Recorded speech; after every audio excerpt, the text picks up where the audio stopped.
To tell you how to factory reset a PC with Windows 11.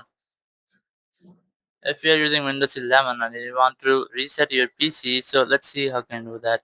You just have to simply go to search and here just go to settings.